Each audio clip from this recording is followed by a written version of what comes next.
Hello everybody.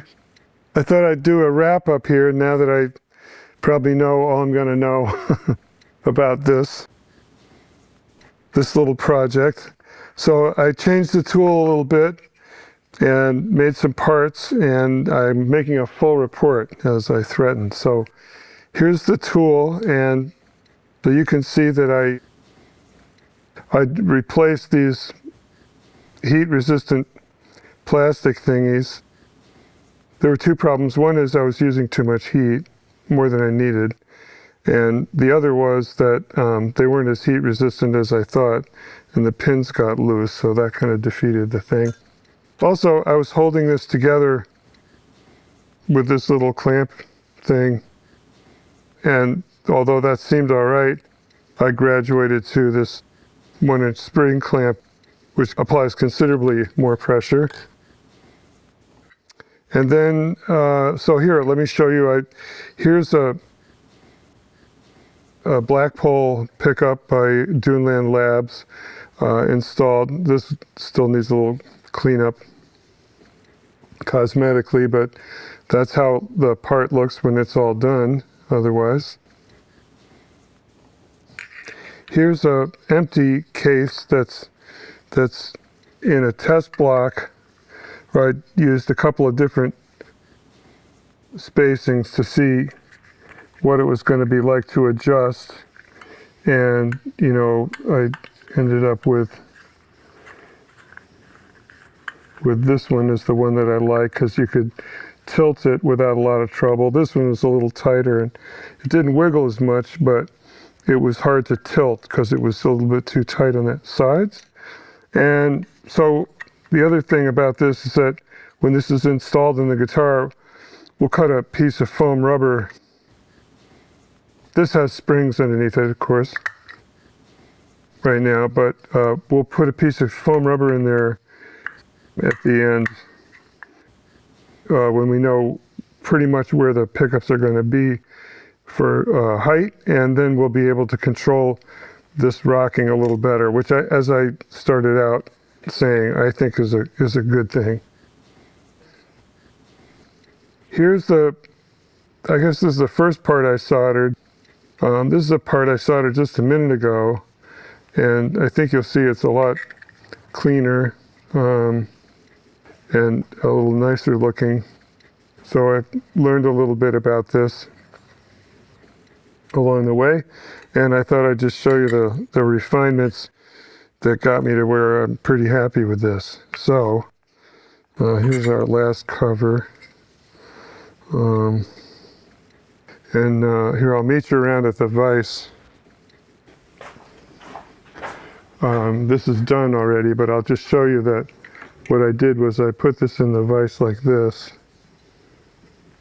and gave it a squeeze just to make sure that this little deflection at the bottom wasn't going to be a problem for seating the part. Okay, so the nickel is soft and it complied very nicely in that I think you can see it squeezed out that little wrinkle at the bottom of the part in a nice way. Now the surface is still a little bit concave on the side, which is okay because we're soldering it and there's plenty of room for the solder to go. So we'll put this on.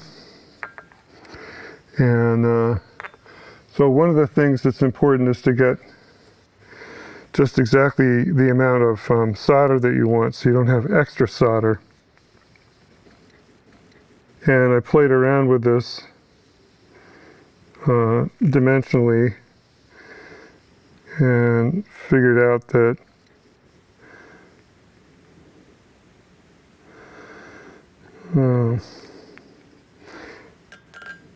what did I figure out? Figured out that if it was about 120 thousandths wide, that it should be about maybe 200 thousandths long. So here's 124, that's okay. And length is a little oversized. So Basically, you want just enough solder to do the job and no leaking out all over the place. It really is difficult to clean up and not mar the... Okay, so that's 190 by 126. I think that's going to be about perfect. So I know where I want to put the solder. Right in the middle of this thing, and a little bit biased down. Hey, jumping around. A little bit biased down towards the bottom. Right about there, I guess. So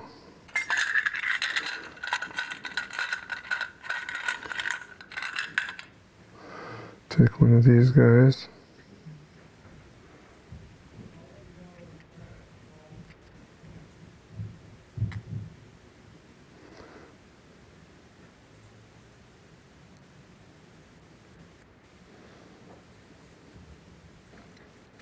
So make sure that I got it where yeah, it looks pretty good.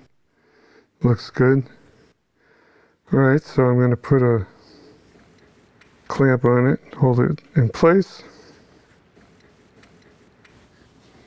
Now some of this Stay Clean flux, which works great. Just put some in from the side. And that'll wick on through to the other side, and we'll pick up the extra. There we go. Pretty as you please.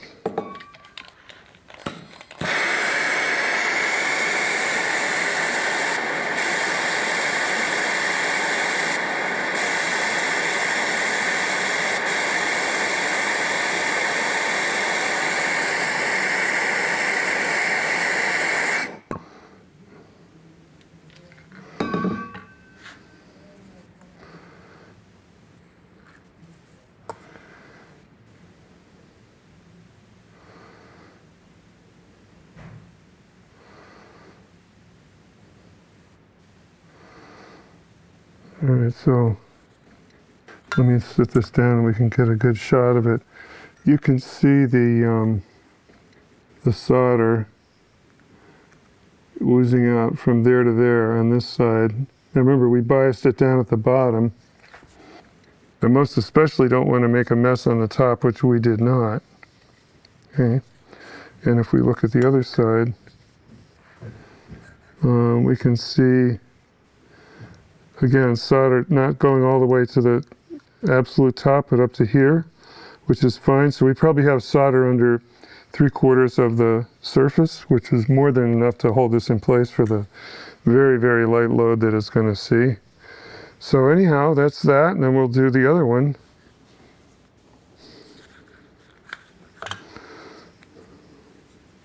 Same deal. Want to see it again?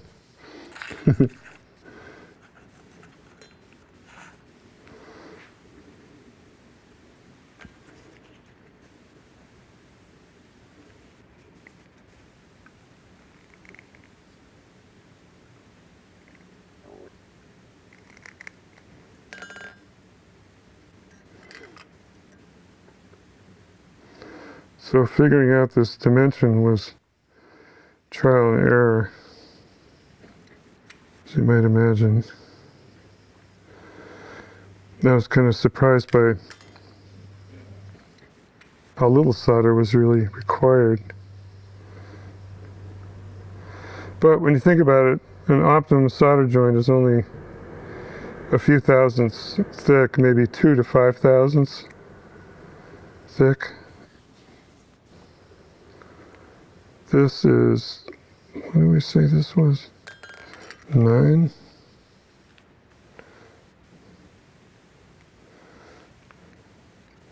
I thought it was 9, we're getting 10, but anyway, so this is going to spread out quite a bit to get a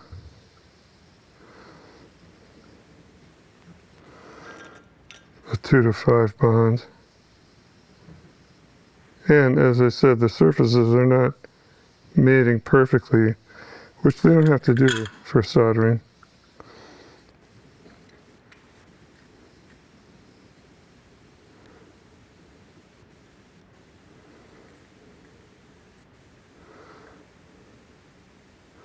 Looks right.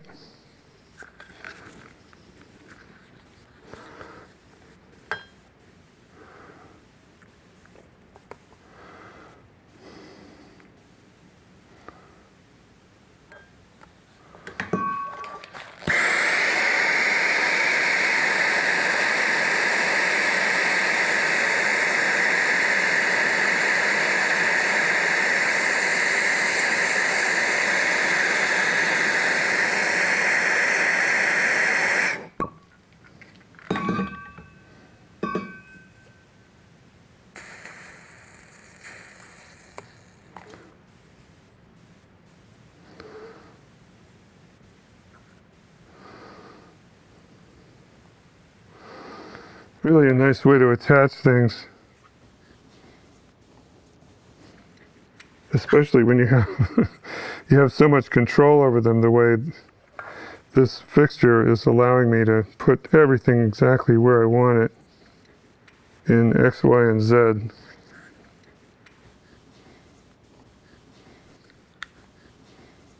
That's the deal, that's the part, and pretty happy with this.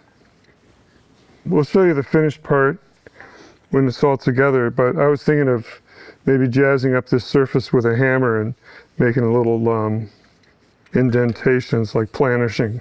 I think it might look nice. Anyhow, we'll see about that next time. Hello everyone. So back to this pickup cover project. These things take on a life of their own sometimes. And we're now in the stage where we have a good part. Here's the bottom. I've cut off the little legs that are supplied with these things, and you can see everything fits nicely. It's ready to go together with the Duneland Labs Black Pole pickup. However, the issue that's raising its head right now is finishing. And finishing, as we know, anyone who's ever tried to make anything, is a big part of what happens. Well, I remember when I was young, some person with a lot more experience than me said something offhand like, well, the cost of finishing is about half the cost of a good-looking product. And I just sort of snorted to myself and thought, well, he doesn't know anything about that. But turns out that's depressingly true. So part of it is what you want to reach for. So let's work backwards from there. So we get a close-up of these two test covers. So these have been sandblasted and then hammered, dimpled by me with this hammer, which I'll demonstrate, just to give a nice surface, you know, something with a little bit more interest than just a brushed nickel. Not that there's anything wrong with it, but just to give it, you know, some extra vibe. And then, of course, the colorant, one of those patina agents, and we'll show you what we're using for that. The first thing I'm going to do is sandblast this cover to clean up the surface and get started. And I'll say that I love sandblasting. It's a very, very nice way to get an even surface on a metal part. And you can even use it on wood. Occasionally it's of use on wood. So there's lots of kinds of sandblasting, you know, from the kind that cuts the letters and numbers in monument stones, gravestones. That's how those are cut, by the way, not with a chisel. From those, you know, coarse applications to, you know, some scientific applications that have, well, you wouldn't call it sand anymore, but a really, really fine particle abrasive. I have 3 sandblasters, 2 little cabinets, and 1 open one that I use outside. Multiplying the surface for adhesion is one of the things that sandblasters do really well. Pretty astonishing. It's said that they can increase the actual usable surface area to be bonded by, depending on who you read, 5 and 10 times, just by giving a sandblasted texture. So use your imagination. Anyway, we're going to use my medium cabinet for this, and we're going to get this surface that you can see here on the end. In just seconds, the sandblaster will take this surface and turn it into this surface. And then, of course, here it is with a little finish on it. The sandblaster is available. You could get them online. I just saw one that looks just like mine. That's $129. The only thing it doesn't come with is an abrasive media or sand. And it comes in a flat pack and you put it together.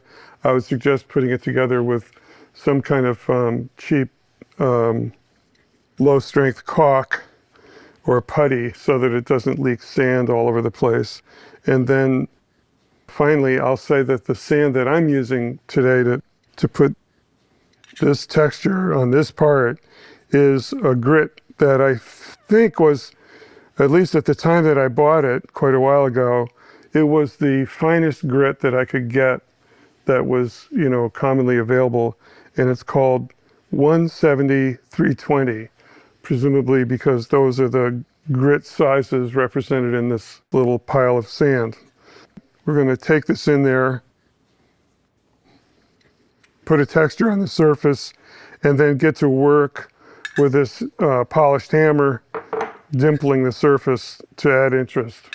Okay? So here's the gizmo. It has, well, I confess I rebuilt the door. The door was just a plate of plastic and it didn't seal very well. Still has some leaks, but I tolerate them.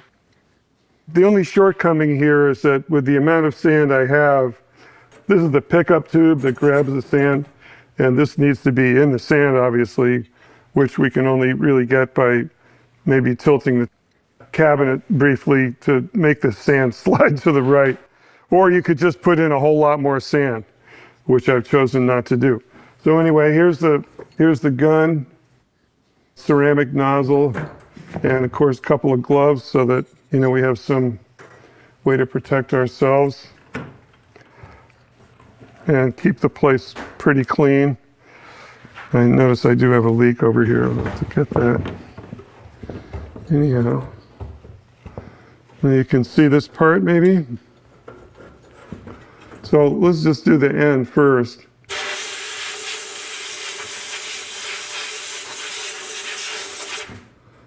So you can see in just a couple of seconds, it's really taken care of that surface and removed all the staining from the brazing.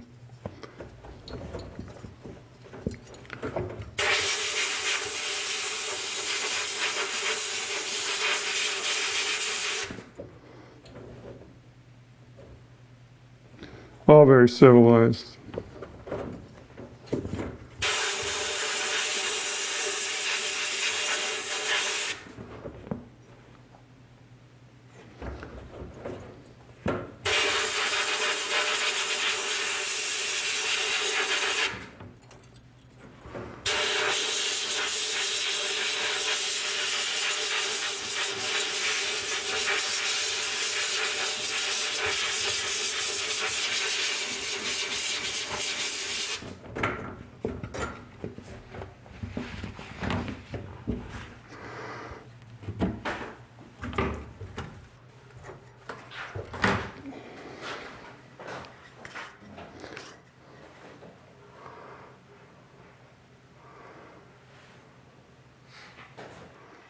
Okay, so here's our part, and I think you can see it looks absolutely uniform on every little place, and just really looks like, kind of like magic.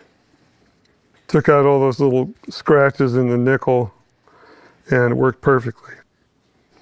This fixture, which, as you remember, I used with some other parts to locate the bosses successfully for brazing, is now going to be used for this dimpling.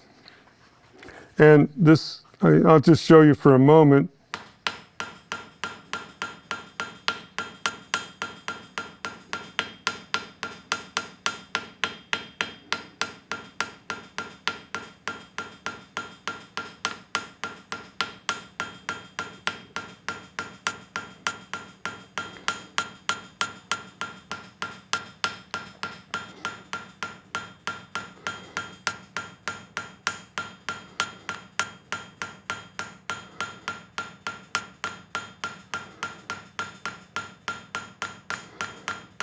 So as you can see,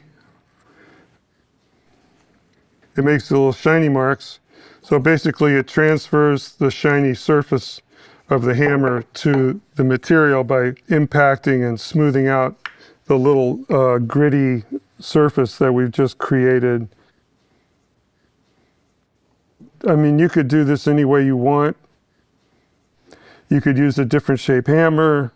You could hit it harder.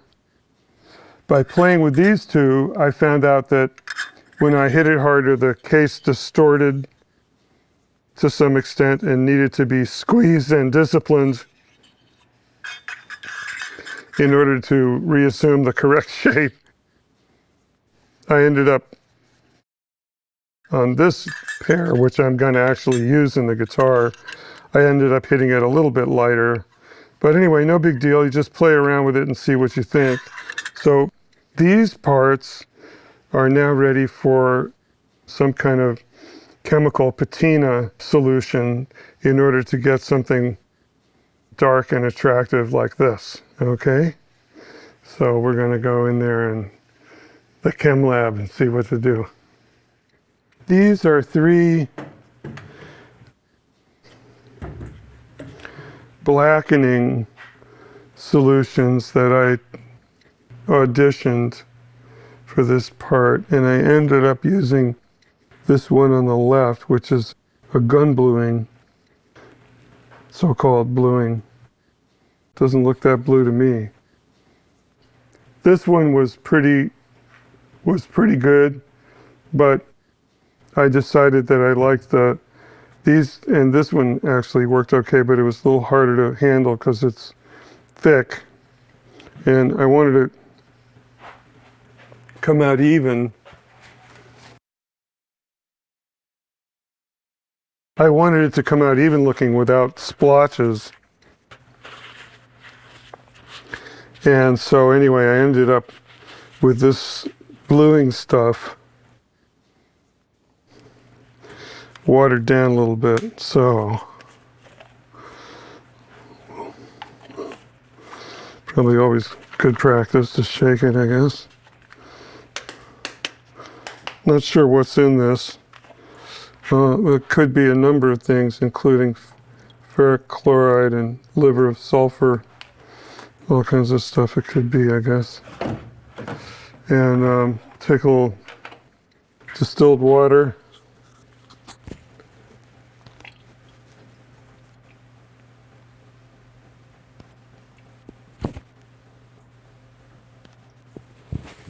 Yeah, about half and half so far. We'll see how this works.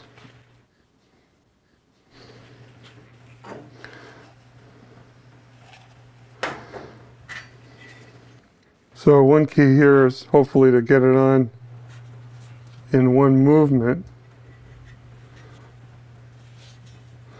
You can see already that there's a little line here where it puddled. So I was foiled by the one movement trick.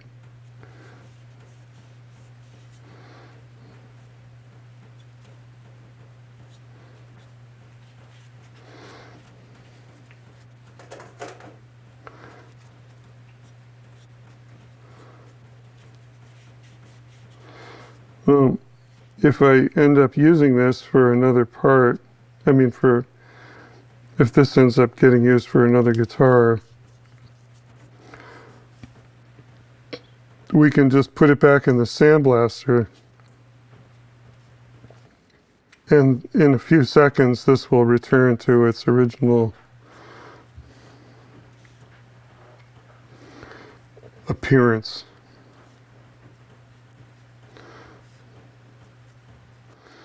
Okay, so here you can see the reason why I was trying to keep the solder out of there, because the solder does not turn black.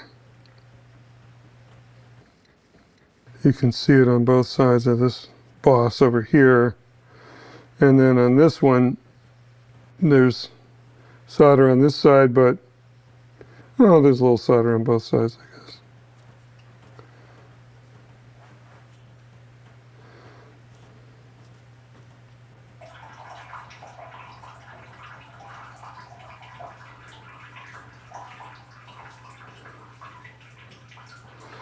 Okay, so we'll give it a rinse.